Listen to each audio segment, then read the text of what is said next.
Саламатсыздарбы, урматтуу Борбордук телеканалынын көрүүчүлөрү. Биз азыр Кыргыз тест мамлекеттик мекемесинин жанында турабыз.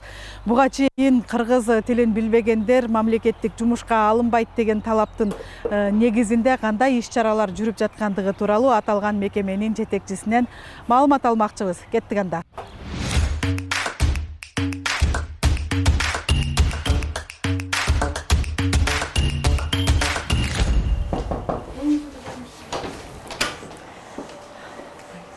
Саламатсызбы, келиңиздер. Батма Болоталиевна. Биз Борбордук телеканалдан келдик. Жакшы. Кымбат. Жакшы. Биз сизден бүгүн ошо кыргыз тилин өнүктүрүү максатында сиздердин мекемеде кандай иш-чаралар жүрүп атат, ошол тууралуу маалымат алганы келдик. Жакшы, абдан ыраазыбыз. Уруксат этсеңиз, сизден маалымат алалы. Ооба, отуруңуз, өтүңүз. Келиңиз, өтүңүз. Айтсаңыз, президентибиз улуттук нарк тууралуу атайын жарлыктын негизинде кыргыз тилин өнүктүрүүгө дагы атайын көңүл бөлгөн да. Андан кийин Кыргыз Республикасынын мамлекеттик тили жөнүндө Кыргыз Республикасынын конституциялык мыйзамында дагы биздин кыргыз тилибиз атайын статуска ээ болду, атайын макам алды. Эми ушул мыйзам кабыл алгандан кийин сизге ушул кыргыз тилин өнүктүрүүгө кандай укуктар, кандай милдеттер берилди? Жакшы, ошол сиздин кебиңиз нарктан башталганына абдан кубанычтамын. Анткени чындыгында биз бүгүнкү күнү ошо тилди гана өздөштүрүп, тилди гана колдонуп келбестен, эң негизги биздин баалуулугубуз кыргыздын наркын сактай билишибиз керек да. Анткени көйдөнүбүздө ошо тилим, дилим, анан кыргызым дегеле деп салт санасын баары өзүбүз менен алып жүрбөсөк, биз анда тилибиз жөн эле мындай жөн эле үн, добуш болуп калат да. Андыктан ошол наркка дагы биздин президентибиз өзгөчө басым жасап, болгондун баарын тең чогултуп, жакшысын чыгарып, ошонун баарын тең даңазалап, кыргыз деген ким болгон, кандай болгон, анын пейили кандай болгон, ички дүйнөсү кандай болгон, бири-бирине болгон мамилеси кандай болгон деп ошолорго баарына көңүл бөлүп, атургай ошону жайылтып дагы өзгөчө жаштарыбызды ошол идеяларга сугара турган убактыбыз келди. Ал эми экинчи сиздин атап кеткен конституциялык мыйзамдын макамына ошол деңгээлге мамлекеттик тилибиздин көтөрүлүшү да бул өзгөчө чоң жоопкерчилик. Эмнеге дегенде жоопкерчилик дегеним дегеле азыр ошол биздин мамлекеттик тилибиз боюнча мыйзам конституциялык деңгээлге чыгып мындай талаптардын баары күчөтүлгөнүнөн улам бизге келген адамдардын да саны кескин түрдө өсүп атат.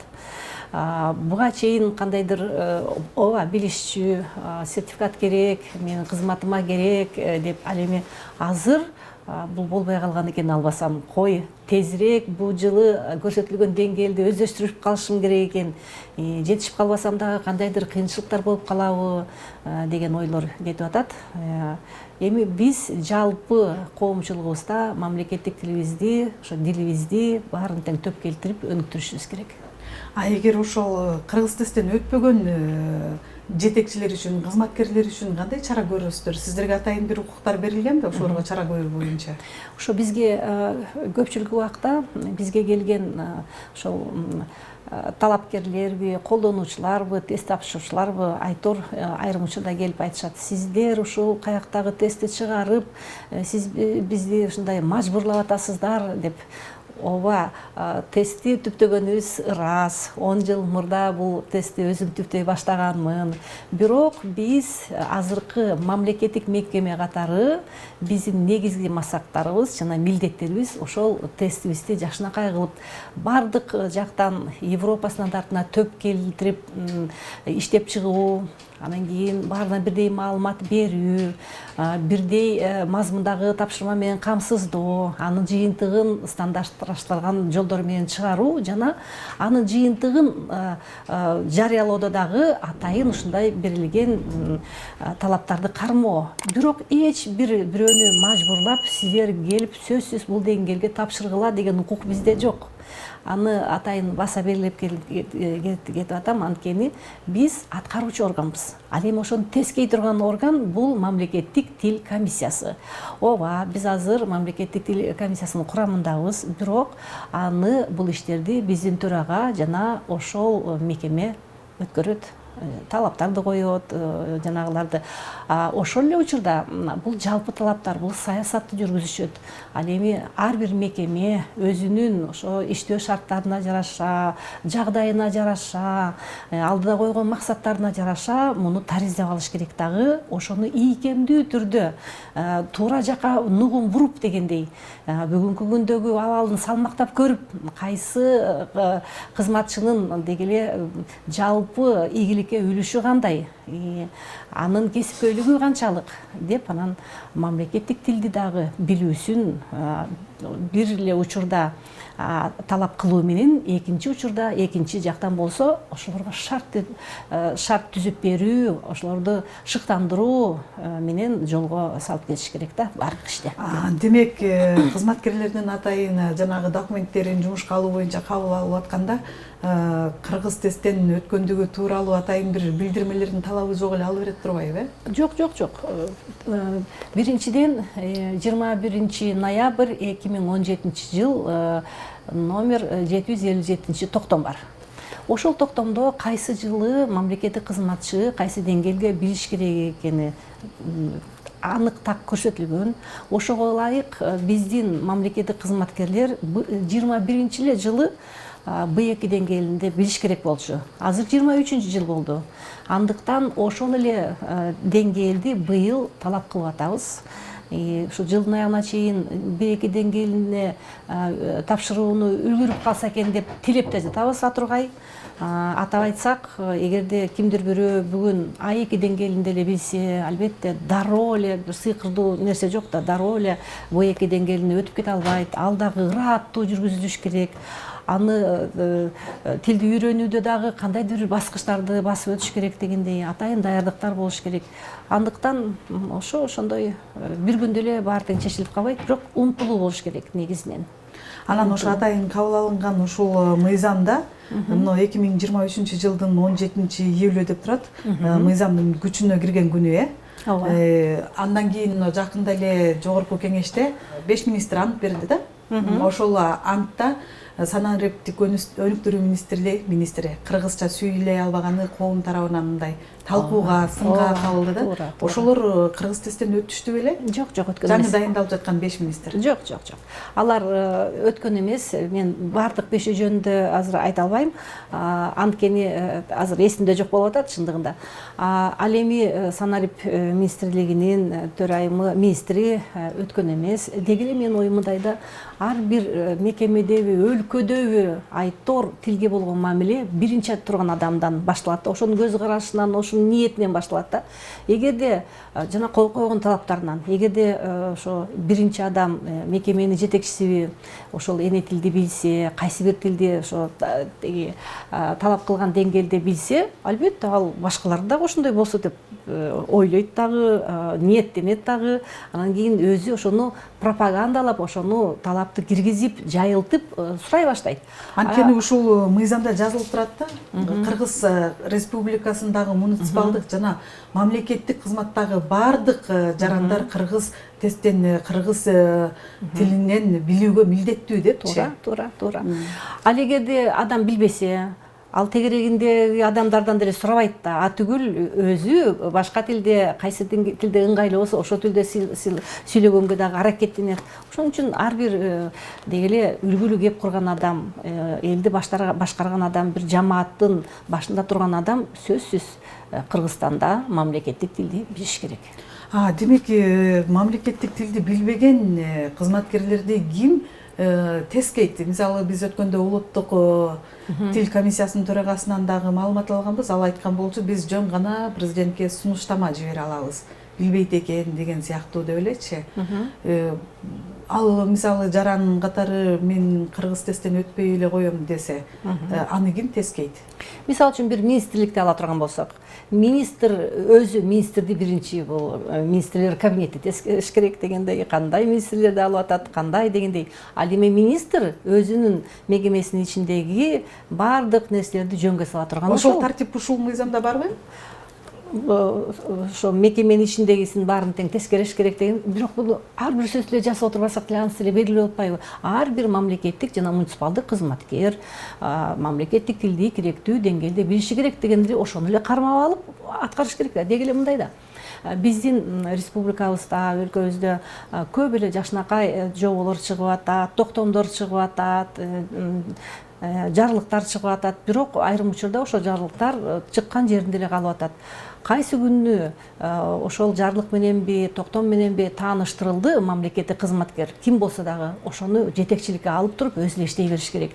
Баарыбыз эле качан бизде келип бияка тур, тияка тур, муну бил дегенге мындай айдама болбой, өзүбүздүн демилгебиз болуш керек, өзүбүздүн жарандык ушундай бир түшүнүгүбүз болуш керек, жоопкерчилигибиз болуш керек. Өзгөчө бул ушул башында турган жетекчилерге тиешелүү да.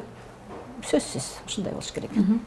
Анан ушул суроого катарлаша эле Жогорку Кеңештин депутаттары дагы белгилүү бир убакыттын ичинде кыргыз тесттен өтүп бүтүшү керек деген талап айтылган экен. Канча депутат кыргыз тесттен өттү учурда? Бул мыйзам өзгөчө мыйзам болду, конституциялык мыйзам. Эгерде буга чейин кандайдыр үстүртөн берилип кеткен нерселер болсо, бул жерде баса белгилеп 32-беренеде кайсы кызматтагылар билиш керек, сөзсүз өтүш керек деп ооба ошол жерде Жогорку Кеңеш дагы белгиленип турат. Жогорку Кеңештин айрым депутаттары атайын эле кыргыз тесттен эмес, баягы президентке талапкерликке коюп атканда өзүнүн кандидатурасын ошол убакта келгендери бар. Андан кийин мындай атайын эле кыргыз тесттен өтөм деп келгендер жок. Ошол учурда келип тест тапшырып калгандар бар. Бирок алдын ала өздөрүнүн жардамчысын жибергендер бар бүгүнкү күндө.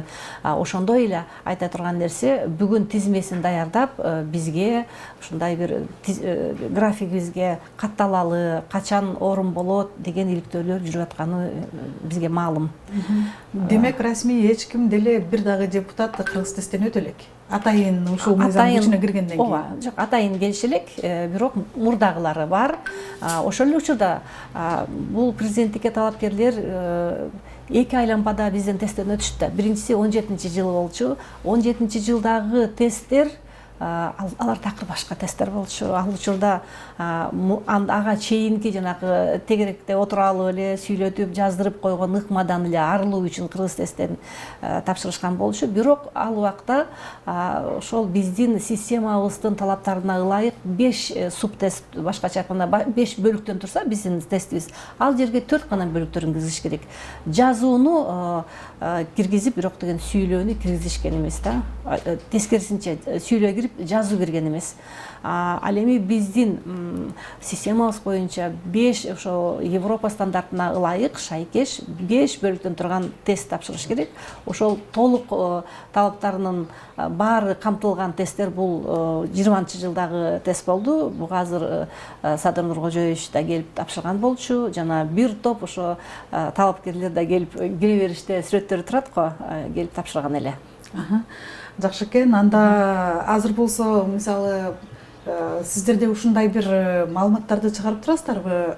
Мисалы, кыргыз тесттен бул министр өтүш керек болчу, бул жетекчи өтүш керек болчу, өтпөй атат деген ушундай бир билдирмелерди жиберип, же атайын маалыматтарды чыгарып турасыздарбы? Жок, биз баланча өтпөй атат деп чыгарбайбыз. Деги эле атургай бизге келген адамдар боюнча да купуялыкты толук сактайбыз. Кээ бир учурда бизге кайрылып, мен баланчанын эжесимин, агасымын, апасымын, ошол адамдын жыйынтыгын бизге берип коюңузчу десе да биз бербейбиз.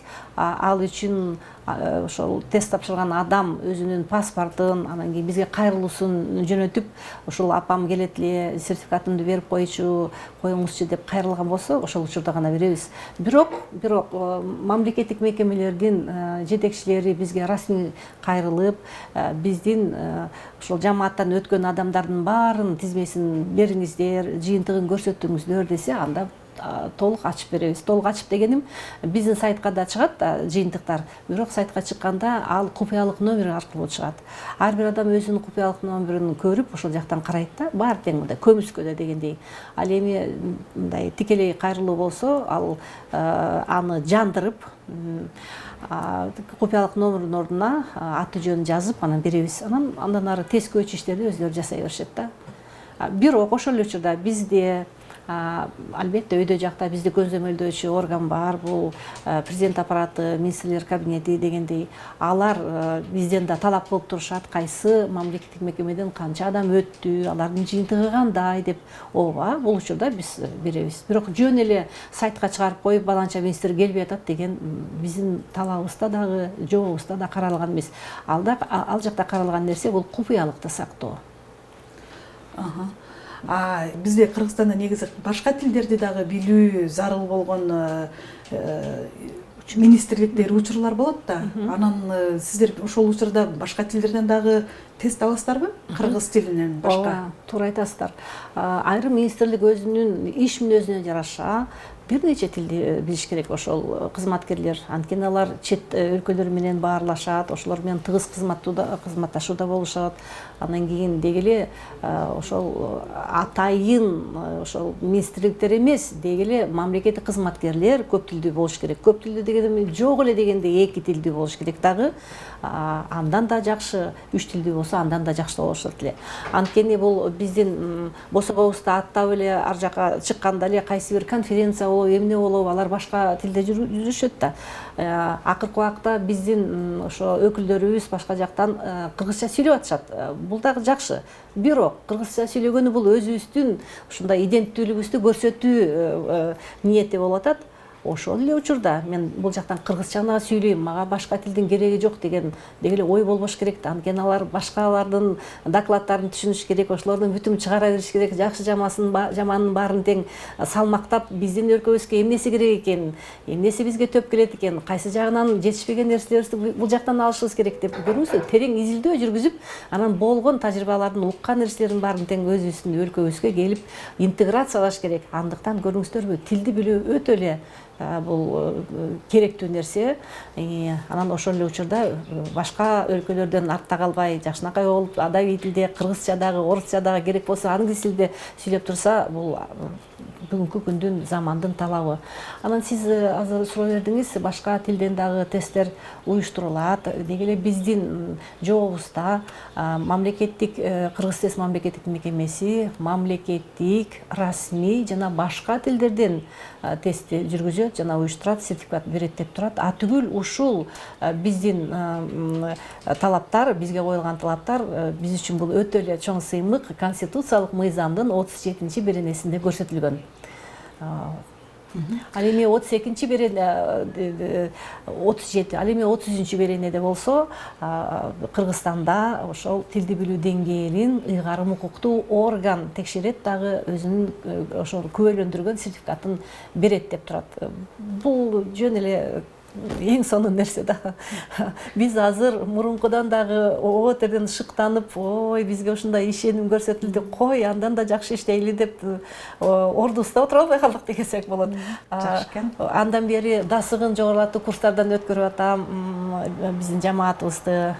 Анан кийин ал эле эмес, деги эле буга чейин тиги 13-жылы концепция жаңы кабыл алынганда ошол эле убакта биз эл аралык деңгээлге чыгышыбыз керек, альте деген ассоциацияга мүчөлүккө киришибиз керек деп ушундай көрөгөчтүк менен баарын жазып кеттик эле.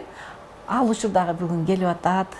Биринчи преаудит деп коет, алдын ала мындай баамдоо аудитинен бир жолу өтүп келдик 20-жылы. Сиздердин алган курсуңуздар, багытыңыздар жакшы экен, ушундай эле кете берсеңиздер, ал жака да мүчөлүккө кирет экенсиздер деп эл аралык эксперттер ушундай баа берди. Айтор келечекте ушундай пландарыбыз абдан чоң. Жакшы экен, сонун иштерди аткарып атыпсыздар. Эми сизге соңку суроом болсун. Ошол сиз жетектеген ушул мекемеде мисалы тест алыш үчүн тест алган адистин деңгээли да жогору болуш керек да. Адистериңиздин деңгээлин жогорулатууга кандай аракеттерди көрүп атасыз? Ооба, жакшы. Биз өзүбүздүн гана адистерибиздин деңгээлин жогорулатууга эмес, мен өзүм мугалим болгондуктан деги эле бизге келген адамдарды көрүп, ошолордун тилди билбей, түшөлүп, кайсы курска барат элем, барсам айтыңызчы, сунушуңузду бериңизчи дегендерди көрүп, чындыгында күндө эле мындай кандай кылсак деп жолдорун издеп жүрдүк. Анан кийин биз атайын мобилдик тиркеме иштеп чыктык. 19-жылы, 20-жылдан бери ал мобилдик тиркеме биздин сайтта илинип турат. Ошондо жанагы Duolingo дегендер бар го. Ошондой болуп калбаса дагы ага канча адистер, канча каражаттар кетип жасалган нерсе да. Ал эми биз ушул жерде отуруп өзүм автор катары өзүбүздүн эле кызматкерлердин күчү менен жумуштан кийин деп коеюн жасап аны тиркеп койдук. Ошол тиркемеде эң эле негизги баалуу нерсеси жазуу көндүмүн, ошондой эле өзгөчө мындай оозеки баарлашуу, сүйлөө көндүмүн калыптандырууга дагы чоң ушундай түрткү бере турган тапшырмалар бар да. Бул гана эмес, жалпы тестке даярдык көрүү үчүн дагы 3 субтест боюнча тесттерди дагы салып койдук ошол жерге. Анан кийин азыр ушул 5 жылдыкты 24-үнө болжолдоп атабыз. Ошол 24-күнү заманбап нуктагы электрондук колдонмобуздун бет ачары болот. Ал дагы мурда Кыргызстанда болбогон эле боло элек продукт. Бул нерсени жанагы эл аралык жакшынакай үйрөтө турган Dynamic Education деген ошо система бар. Алардын тажрыйбасын барып үйрөнүп, ошо бизде Кыргызстанда иштеп аткан адамдар бар, үйрөнүп, анан кийин кандайдыр бир ошо тилди билүү, үйрөнүү жаатындагы жеңилдетүүлөрдү киргизиш үчүн аларды иштеп чыктык. Эми ошолордун баарын тең эле бул жердеги балдарга да айтып атам, колдонгула, үйрөнгүлө деп. Чындыгында жамаатымда бүтүн баары эле B2 деңгээлинде же C1 деңгээлинде билет деп айта албайм. Анткени бул иш мүнөзүнө жараша болот. Биздин эксперттер, тилчи адистерибиз албетте C1 деңгээлинде келгенде эле ушу бизге жанагындай алдын ала келип таржымалын алып келгенде эле биз таржымалын алып туруп эле анан кийин тестке киргизебиз. Кана сиздердин дарыметиңиздерди билели. C1 деңгээлинен төмөн болсо болбой калат. Анткени баардыгын аткарып жаткан ошол элдин тилди билүү деңгээлин текшерип жаткан мекеменин адистери албетте мындай болуш керек, эксперттери, тилчилери деп. Ошол эле учурда биз сиздер тестке кирип көрдүңүздөрбү билбейм, Айтор биздин система электрондук система. Толугу менен компьютерде өтөт. Демек, бул жакта компьютердик адистерибиз дагы ошо негизги бөлүгүн ээлейт. Алардын басымдуу бөлүгү деп коеюн, B2 деңгээлинде билбейт, бирок деген умтулуп жатышат. Бая биринчи күнү мындай өзүнүн жөнөкөй эле оюн билдире албай такалып сүйлөгөндөр азыр кадимкидей адам болуп калышты деп эсесем болот, кыргызча айтканда. Сүйлөп калышты, кадимкидей оюн билдирип калышты. Эми буга дагы чек жок, албетте. Тесттен өтүп А1-де өткөндөрү бар, А2-де өткөндөрү бар, Б1-ге жаңыдан илинип калгандары бар. Бирок аракеттери албетте болуп жатат. Ампесе болбойт да. Кыргыз тест деген кыргыз тест. Анан ошол эле учурда айтам, мынау биз кыргыз тесттин көрсөткүчүбүз. Тиги бысмылда деп босогодон аттап келгендер эле бул кыргыз тест кандай экен дейт. Сиздер тил эле эмес, биздин дилибизди көрсөткөн, чыныгы ушундай кыргыздын жүзүн көрсөткөн, илбериңки, ушундай жакшы жагын көрсөтүшүбүз керек дагы. Башкаларга да үлгү боло турган мамилени дагы ушундай унутпашыбыз керек деп. Ошондой. Чоң рахмат. Ишиңиздерде ийгиликтер жарала берсин. Сиздин маек бергениңиз үчүн биз терең ыраазычылык билдиребиз. Урматтуу көрүүчүлөр, сиздер азыр Кыргыз тест мамлекеттик мекемесинин жетекчиси Батма Топоева Ставинскаянын берген маалыматына күбө болдуңуздар. Сиздерде дагы кандайдыр бир суроо, пикирлер жаралса, комментарийге жазсаңыздар, биз өз дарегине жеткирүүнүн аракетинде болобуз. Кайрадан көрүшкөнчө аман болуңуздар.